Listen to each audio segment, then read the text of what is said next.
Tonight, Windfall.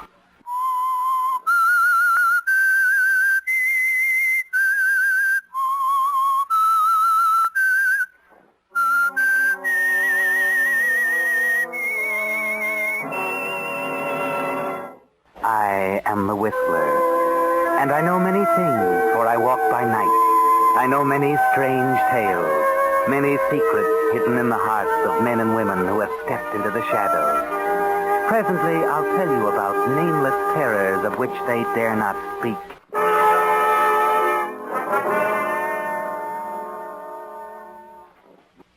And now, the Whistler.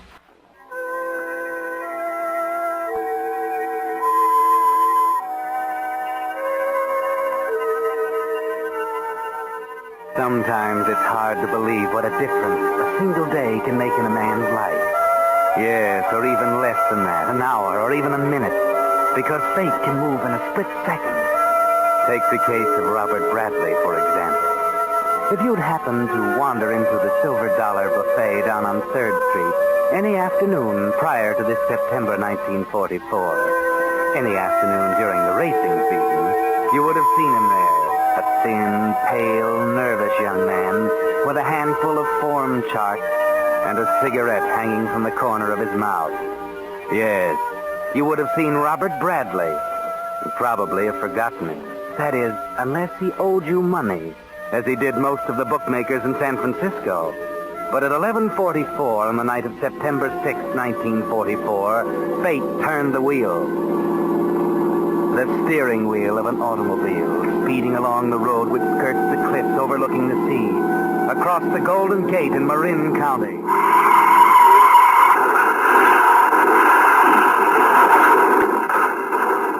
And in the space of a split second, Robert Bradley changed from a nobody into a somebody.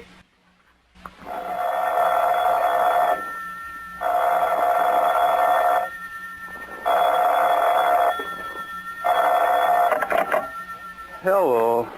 Robert Bradley, please. Speaking. Sorry to disturb you, Mr. Bradley. You ought to be. I was sound asleep. This is Emery Todd, your Uncle Michael's lawyer. There's been a very serious accident. What? Not Uncle Mike. His son. Your cousin Gerald was killed about 5 hours ago, and his car ran off a cliff in Marin County. Jerry? No, you must be wrong. I'm sorry to have to give it to you this way, Mr. Bradley. But it's essential that you appear at my office at 8 o'clock this morning. There are certain changes to be made in your uncle's will, since Gerald's death leaves you as sole heir.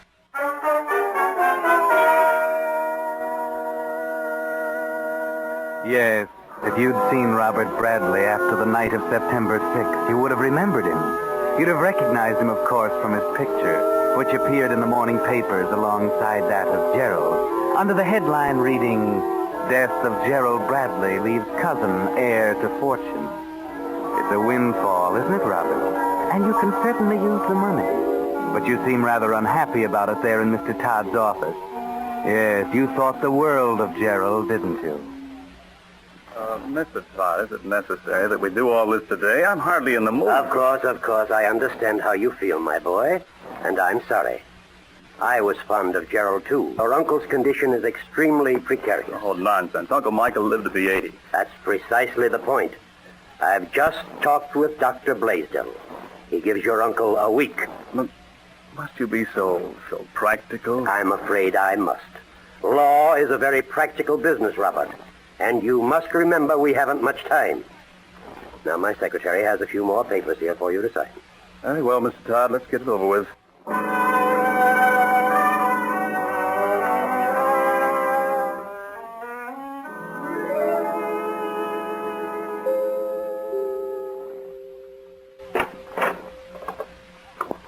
Good morning, Mr. Robert. Oh, hello, Grain. I've come to see Uncle Mike. He'll be happy to see you, sir. It's been so long, you know. What do you mean? Well, you haven't been a regular visitor here, sir. Well, I will be from now on. I might remark that it's very thoughtful of you, sir, now that Gerald's gone. It was an awful shock to the master, you know. Yes, I know. You'll find Miss Pritchard upstairs. No? Who's that? The nurse, sir. Oh, yes, of course.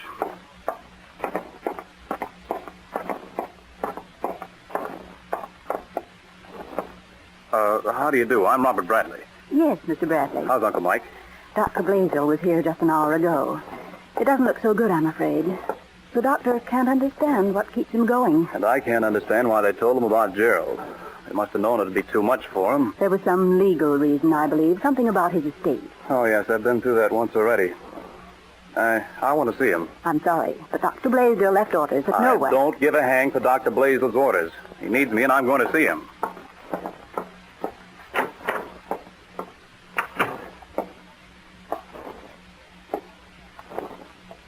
Uncle Mike. Uncle Mike, it's Robert. It's Robert, Bobby. Jerry, he's gone now. There's no one now except you, Bobby. You're going to be proud of me, just like you were of Jerry. And you're going to get well, Uncle Mike. You're going to get well.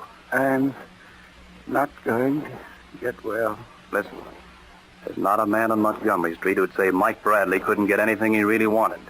That's all you need, don't you see? You've got to want to live. It's more than that. No, it isn't. It's all in your mind. You have me now, remember that. And between us, we're going to lick it, no matter what the doctor says.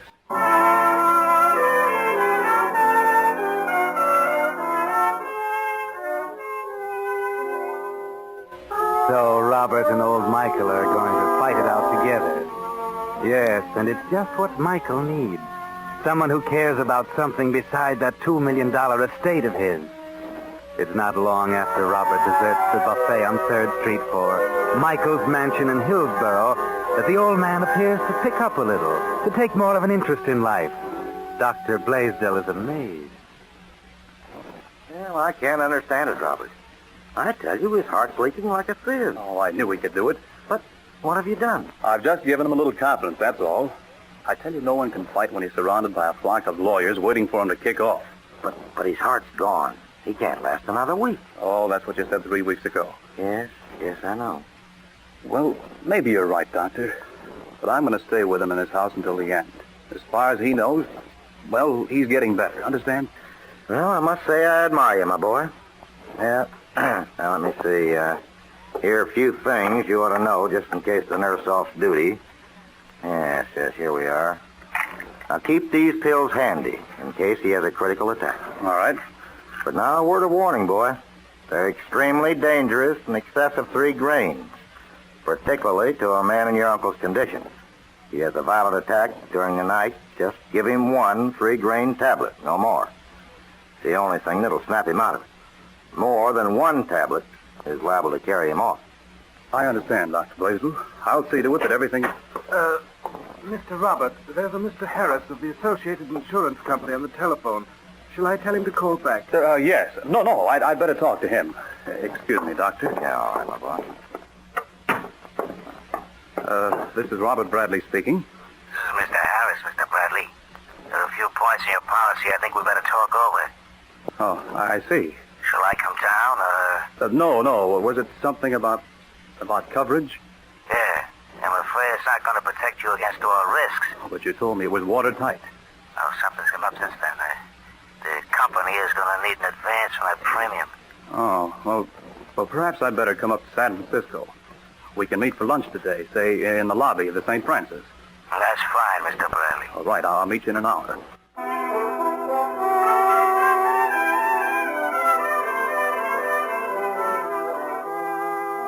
Peculiar that Robert was so disturbed about a mere insurance policy. Maybe it was because it forced him to leave his beloved Uncle Mike's side for the first time since Gerald's unfortunate accident 3 weeks ago. He drives the 25 miles into San Francisco, and an hour later strolls casually into the crowded lobby of the St. Francis Hotel. He picks up a newspaper at the stand in the lobby, seats himself on the lounge in the center of the room, and opens his paper to read. Oddly enough, he's seated back to back with another man reading a paper.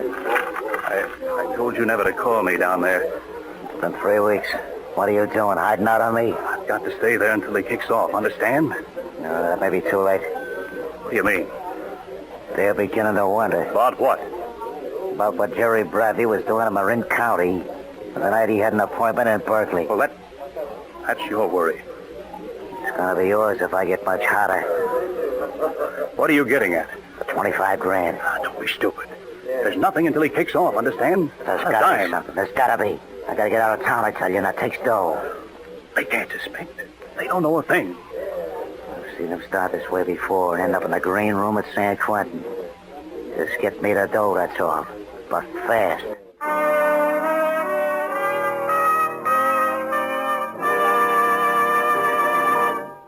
You are listening to The Whistler.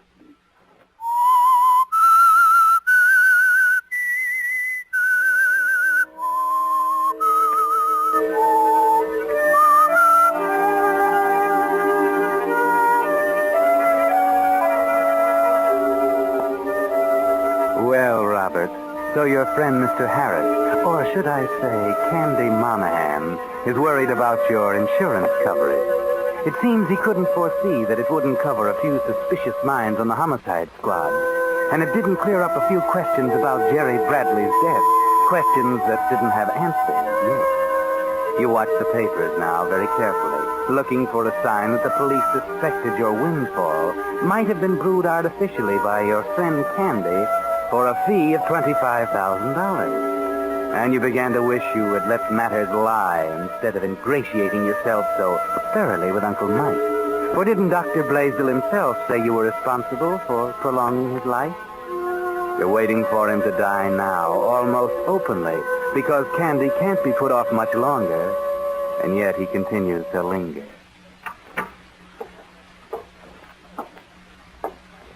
Here's your tea, Uncle Mike. I'm sorry I'm late with it. I was reading the paper. Sort of forgot about the time. Reading the paper, eh? Anything about Gerald? Joe? Oh, of course not. I just wondered.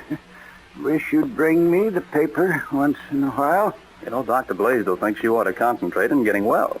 You better stick to those magazines I brought you.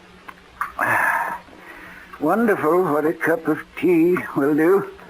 You're feeling better today, aren't you? Oh, perhaps. A good deal better than I did on the first day you came here, I can tell you. Well, the doctor can't understand how you've done it. Can you What? understand how I've done it? Well, I hope I've helped a little. Why? Well, what do you mean? We may as well lay the cards on the table, Robert. You're quite aware of your position as my heir since Gerald's death. You didn't care a hang before that time. Since then, you've given up gambling and become a model nephew. Or should I say a model heir? Why? Well, I thought you'd need me. Nonsense. Robert, we may as well know that there's another alternative than making you sole heir. What? Don't jump, my boy.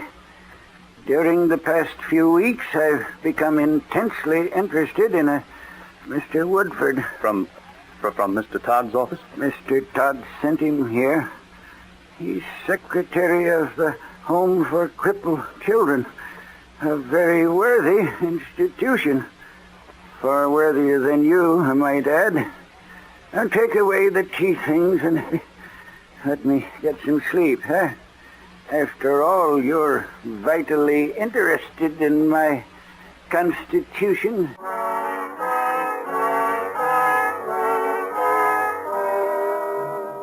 Poor Robert doesn't sleep much that night, lying there staring at the ceiling, thinking. It begins to look like the past might not be so rosy after all. That maybe at its end he'll find the little green room at San Quentin with a very worthy charity richer by $2 million. Something has to be done about it. And besides, the butler has just told you that the insurance man is waiting again to see you. You fool. What are you doing here? I had to. They were asking more questions. Like what? Like that whiskey bottle I planted in the car. You found a guy in Sausalito who sold it to me. I'm harder than a firecracker, I tell you. I got 2 days, you understand? Just 2 days to scram. You're going off hat-cocked. Don't tell me what I'm doing. I know, see. I just might make it if I beat it now, but it's a long chance. Listen, 5 minutes after he kicks off, I'm good for 50 grand at any bucket shop in town, but not until. Give me one more day. You've been handing me this now for a month. I'm going one way or the other tonight. Get this, then. If I go down, you're going with me. If I have to use this, Put that gun away. just remember that. We're both going over Niagara Falls in the same barrel.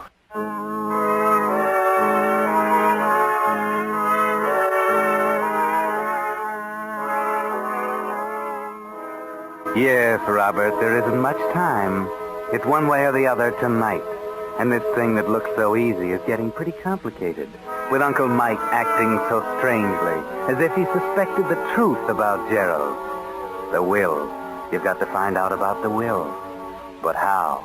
Wait a minute. That pretty girl secretary in the lawyer's office who helped you fill out the papers. You might ask her out and... Yes, that's it. Did I tell you? That's the way I want it. Now, wait a minute. Don't get excited. I'm not... But someone's on the line. You're about to hang up when you remember the extension upstairs in Michael's room. I understand what you want, but Mr. Bradley, we've been over the matter of your nephew before. It's all settled. It's not all settled. I've just made my final decision. Well, can't it wait until tomorrow? It could, but it isn't going to. I have a feeling tomorrow may be too late. Changing your will is a pretty important step, Mr. Bradley. Perhaps you should sleep on it. I'm perfectly capable of handling my own affairs, Todd. And I've been sleeping on it for 2 weeks. What grounds do you have? How could you tell anything about the man in less than a month? I've found out all I want to know. And I'm not arguing with you. I'm telling you. Very well, Mr. Bradley. I'll be down in an hour.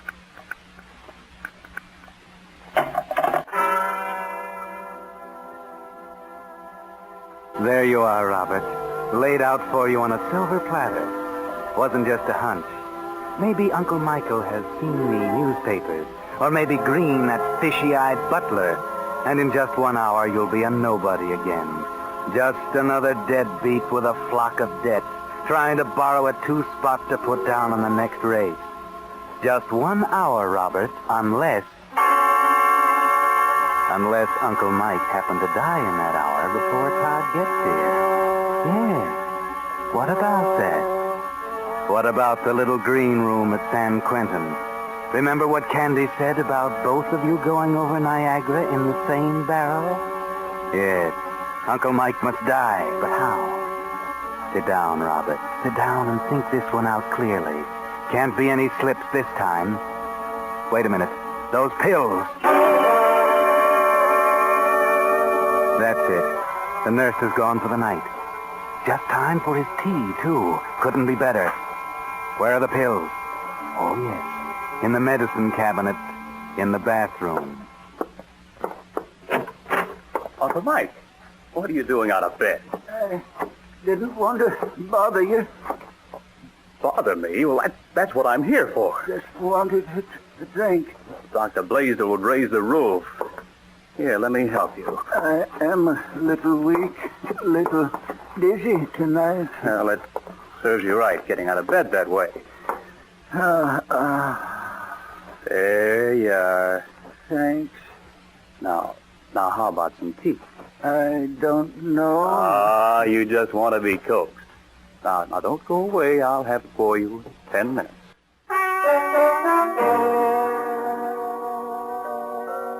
So Robert goes downstairs to make the tea, stopping first to get the little box of pills out of the medicine chest in the bathroom.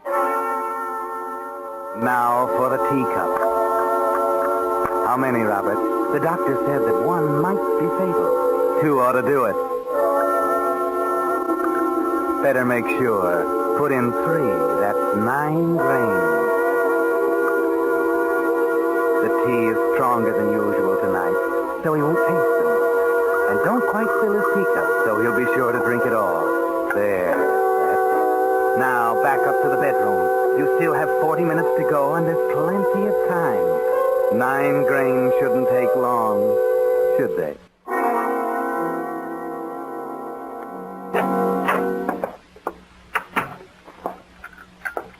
Here you are, Uncle Mike.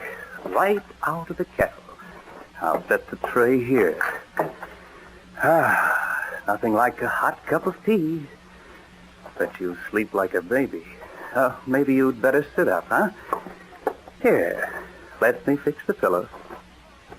Say, you can't go to sleep on me like that. Ah, that's what the tea's for. Come on, I'll give you a hand. Uncle Mike. Uncle Mike. It's happened. He's dead. He's dead.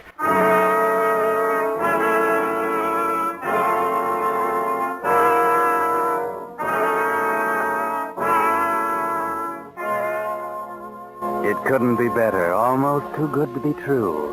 Yes, almost as if he did it on purpose, just to tease you. Driving you almost frantic and then quietly dying all by himself at the very last minute. That was a windfall, too, wasn't it, Robert? Now you hurry. Throw that cup of tea down the wash basin. Rinse out the cup and put it back so if the nurse saw you bring it up, it'll be there. Then call Dr. Blaisdell quickly. Everyone must be here to see it, and to see that he did it by himself. It only takes the doctor a few minutes to get here and look at Uncle Mike.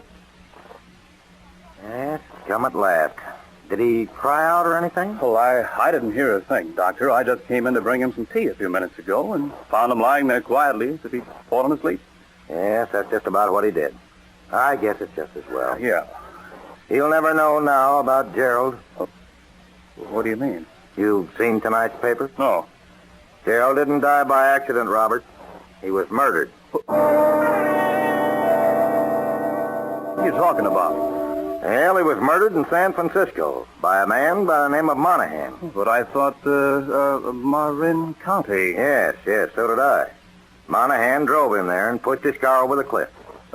This Monahan, he's, confessed? Didn't get a chance to.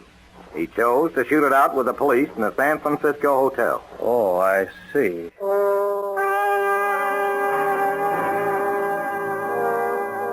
That's all there is to it, Robert. Another windfall. You can't lose now. No one left to give it away, no loose ends. You can rest easy now. It was a close call, but there's nothing to worry about. Or is there? Next morning as you're about to go out.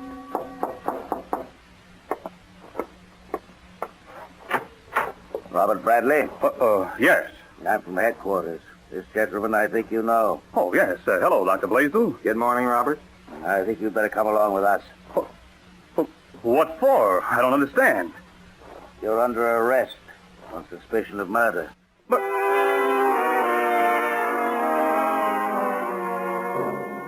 There's no use denying it now, Robert. You see, I'm the one who found the evidence. Evidence?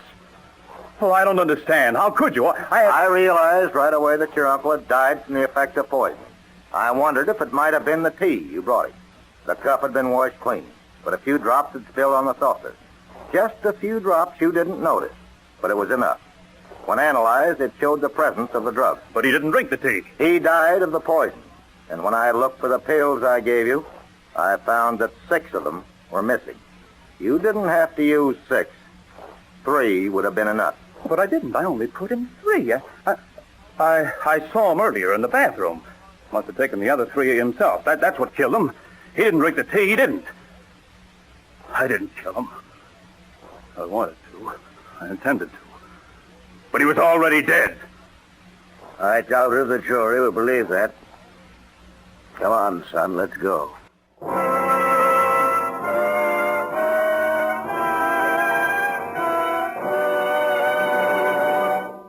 The Whistler will return in just a moment with a strange ending of tonight's story.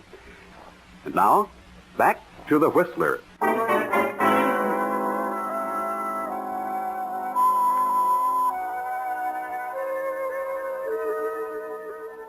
And so the little green room at San Quentin lay at the end of the path after all. Robert found lots of time to think during the next few months, to think about what might have happened if he hadn't decided to brew that cup of tea for Uncle Mike. He was a pretty good prisoner, almost to the last, when he heard something that started him talking to himself, staring wild-eyed at the warden who brought his food, shrieking out in the middle of the night. He discovered, you see, that Uncle Mike had disinherited him on the 3rd day after Gerald's death, that those few weeks of kindness had finally changed his mind, and that he had called Mr. Todd on the night he died to reinstate Robert as his only heir.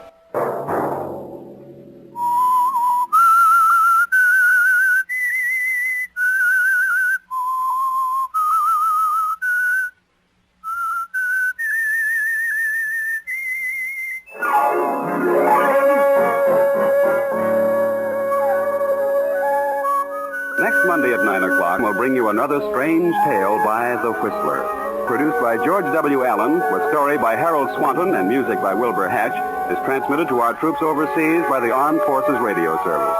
Bob Anderson speaking. This is CBS, the Columbia Broadcasting